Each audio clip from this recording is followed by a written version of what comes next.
Good morning students. आज हम BSc part first के paper second cell biology and genetics में फंक्शन ऑफ एंडोप्लाज्मिक रेटिकुलम अंतर्द्रव्यीय जालिका के कार्यों का अध्ययन करेंगे। इससे पूर्व के वीडियो में हमने अंतर्द्रव्यीय जालिका की संरचना एवं कार्यों का अध्ययन किया था। अब इस वीडियो में हम अंतर्द्रव्यीय जालिका के जो महत्वपूर्ण कार्य हैं उनका अध्ययन करेंगे। तो अंतर्द्रव्यीय जालिका के जो महत्वपूर्ण कार्य हैं उसमें जो जैसे सबसे पहले बात करें मैकेनिकल सपोर्ट। मैकेनिकल सपोर्ट यांत्रिक आधार। तो जो एंडोप्लाज्मिक रेटिकुलम होती है उसकी जो झिल्लियाँ होती हैं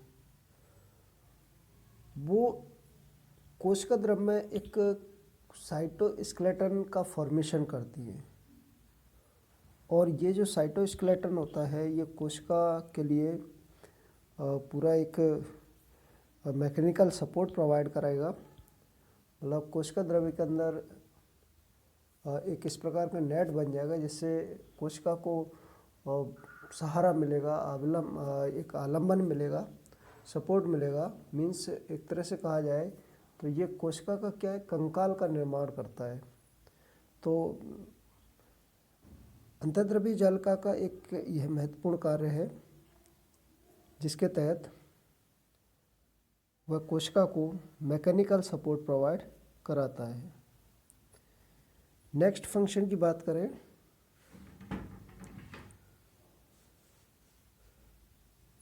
सिंथेटिक एक्टिविटीज़, संश्लेषणात्मक गतिविधियाँ। तो अंतर्द्रव्यीय जालिका जो होती है एंडोप्लाज्मिक रेटिकुलम, उसका ये मुख्य कार्य होता है कि वो संश्लेषण संबंधी जो क्रियाएं होती हैं उसमें इन्वॉल्व होती है। और संश्लेषण में मुख्य रूप से जैसे एक रफ एंडोप्लाज्मिक रेटिकुलम की बात करें तो उसके द्वारा मुख्य रूप से क्या है, जैसे हमने देखा था कि जो रफ एंडोप्लाज्मिक रेटिकुलम होती है उसके सरफेस पर क्या राइबोसोम्स लगे रहते हैं, और राइबोसोम्स का जो प्रमुख कार्य है वो क्या है, प्रोटीन संश्लेषण करना है। तो अप्रत्यक्ष रूप से जो रफ एंडोप्लाज्मिक रेटिकुलम है वो प्रोटीन संश्लेषण में क्या इन्वॉल्व है। दूसरी तरफ जैसे जो स्मूथ एंडोप्लाज्मिक रेटिकुलम है जिसकी सरफेस पर राइबोसोम्स नहीं होते हैं, वो जो है मुख्य रूप से जैसे स्टेरॉयड हार्मोन्स है या ग्लाइकोजन मेटाबॉलिज्म है या कोलेस्ट्रॉल है, ये एस्कॉर्बिक एसिड है, विजुअल पिगमेंट्स हैं। तो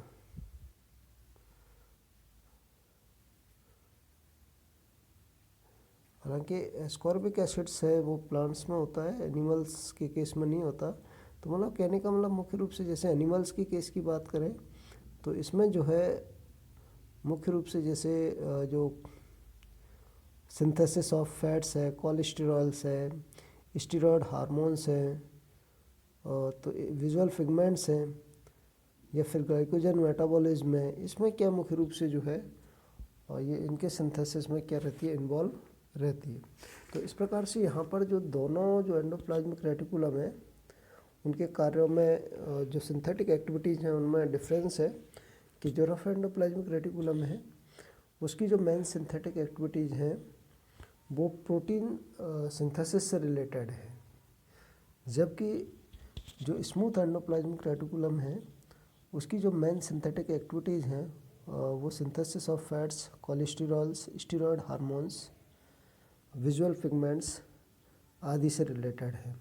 तो कुल मिलाकर के कहने का मतलब ये है कि जो एंडोप्लाज्मिक रेटिकुलम होती है उसकी काफ़ी सिंथेटिक एक्टिविटीज़ में है, काफ़ी महत्वपूर्ण भूमिका अदा करती है। तो ये एंडोप्लाज्मिक रेटिकुलम का एक काफ़ी महत्वपूर्ण कार्य है। नेक्स्ट इसके बाद बात करें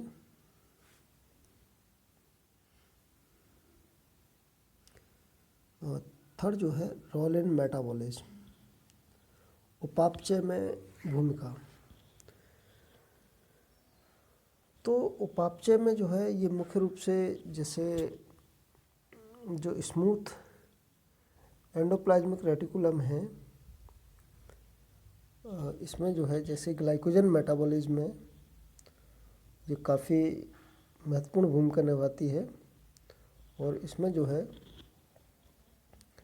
जो स्मूथ एंडोप्लाज्मिक रेटिकुलम है ये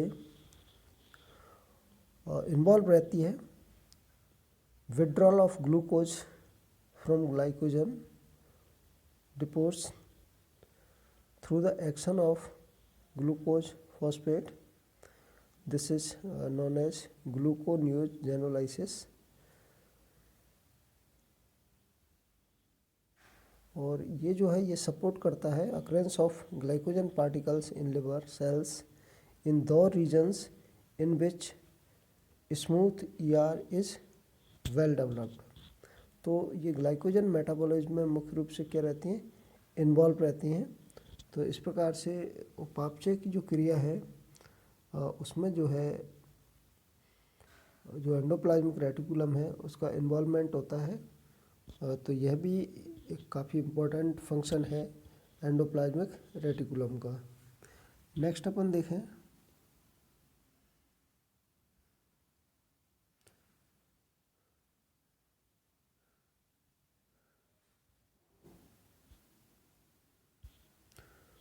फॉर्मेशन ऑफ अदर साइटोमेम्ब्रेन्स।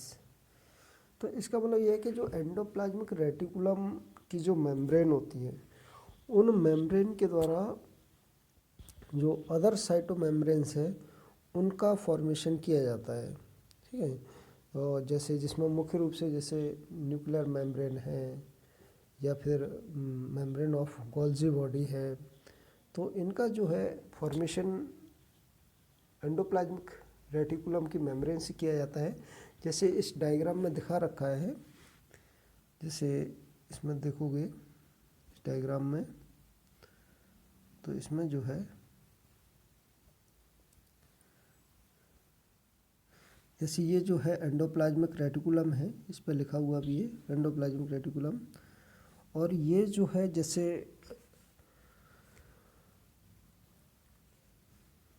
ये एंडोप्लाज्मिक रेटिकुलम जो है वो धीरे धीरे जब मतलब जैसे टीलोफेज जो स्टेज होती है जहाँ पर क्या है कि दोबारा से जो न्यूक्लियस है या न्यूक्लियर मेम्ब्रेन है वो रीअपियर होते हैं, तो ये न्यूक्लियस के चारों तरफ क्या है धीरे धीरे इकट्ठा होना क्या हो जाती प्रारंभ हो जाती हैं ये मेम्ब्रेन ऑफ एंडोप्लाज्मिक रेटिकुलम। और धीरे धीरे इस प्रकार से ये इकट्ठी होती होती क्या फॉर्म करेंगी, न्यूक्लियर मेम्ब्रेन फॉर्म करेंगी। तो इस प्रकार से जो अदर साइटोमेम्ब्रेन्स हैं, चाहे वो न्यूक्लियर मेम्ब्रेन हो या मेम्ब्रेन ऑफ गोल्जी कॉम्प्लेक्स हो, तो इन स्ट्रक्चर का फॉर्मेशन किसके द्वारा किया जाएगा, एंडोप्लाज्मिक रेटिकुलम के द्वारा किया जाएगा। ठीक है, इसके बाद नेक्स्ट फंक्शन देखें।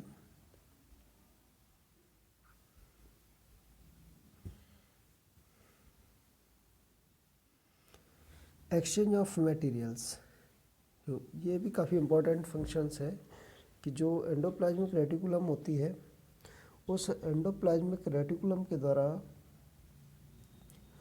जो मतलब मटेरियल्स है उनका क्या एक्सचेंज किया जाता है। और ये एक्सचेंज इनसाइड द सेल हो सकता है और सेल से बाहर भी हो सकता है। तो इस प्रकार का जो मतलब ट्रांसपोर्ट है मटेरियल का from one part to other part of cells और अनदर पार्ट ऑफ सेल्स, मतलब एक तरह से जो सर्कुलेटरी सिस्टम का फॉर्म मतलब काम भी करती है ये एंडोप्लाज्मिक रेटिकुलम। तो ये जो है इस प्रकार से ये भी काफ़ी इम्पोर्टेंट वर्क हो जाता है, क्योंकि इसकी जो एंडोप्लाज्मिक रेटिकुलम की जो ल्यूमन होती है उसके थ्रू जो मटेरियल्स हैं वो इजीली क्या हो सकते हैं, एक्सचेंज हो सकते हैं। ठीक है, इसके बाद नेक्स्ट देखें इसका फंक्शन। तो मसल कॉन्ट्रैक्शन, मसल कॉन्ट्रैक्शन जो फंक्शन है उसमें जैसे मुख्य रूप से जैसे जो सार्कोप्लाज्मिक रेटिकुलम होती है। जो एंडोप्लाज्मिक रेटिकुलम मसल्स में पाई जाती हैं उनको सार्कोप्लाज्मिक रेटिकुलम कहा जाता है। और ये जो सार्कोप्लाज्मिक जो रेटिकुलम होती हैं ये मसल कॉन्ट्रैक्शन में हेल्प करती हैं bye regulating calcium ion concentration in the sarcoplasm. तो ये सार्कोप्लाज्म में मतलब जो साइटोप्लाज्म सार्कोप्लाज्मिक रेटिकुलम में होगा उसको क्या बोला जाएगा, सार्कोप्लाज्म बोला जाएगा। और उसके अंदर कैल्शियम आयन की कंसंट्रेशन को ये रेगुलेट करके मसल कॉन्ट्रैक्शन में क्या करती हैं, हेल्प करती हैं। तो इस प्रकार से जो मतलब जो एंडोप्लाज्मिक रेटिकुलम है ये मसल कॉन्ट्रैक्शन में भी क्या करेगी, हेल्प करेगी। और किसमें, मसल्स में। नेक्स्ट जो बात करें डिटॉक्सिफिकेशन। डिटॉक्सिफिकेशन में मुख्य रूप से जो है जैसे जो स्मूथ ईआर है वो इन्वॉल्व होगी। और स्मूथ जो ईआर है वो डिटॉक्सिफिकेशन का कार्य करेगी। मीन्स जो हार्मफुल मटेरियल है उनको कन्वर्ट कर देगी लेस हार्मफुल मटेरियल्स में।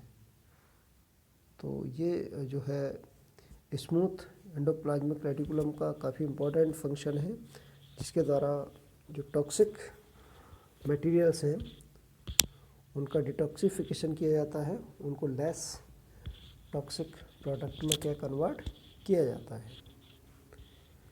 इसके बाद नेक्स्ट देखें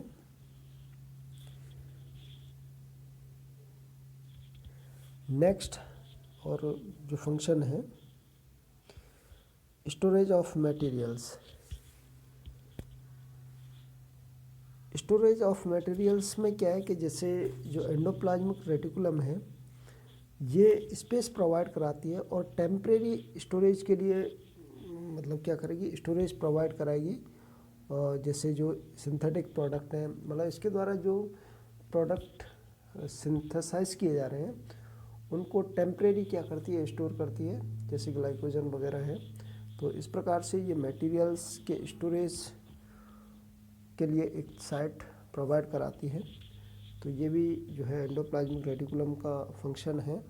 तो इस प्रकार से कुल मिलाकर के ये जो अपन ने कुछ फंक्शंस देखे हैं जो कि इम्पोर्टेंट फंक्शंस हैं, इसके अलावा कुछ छोटे मोटे और फंक्शंस भी हो सकते हैं। तो जो महत्वपूर्ण फंक्शन है उनका हमने यहाँ पर डिस्कशन किया है।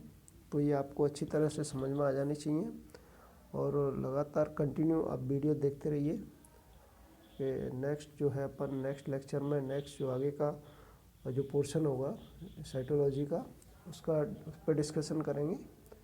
तो कंटिन्यू वीडियो देखते रहें और मेरा यूट्यूब चैनल जो है उसको सब्सक्राइब करें। थैंक्स।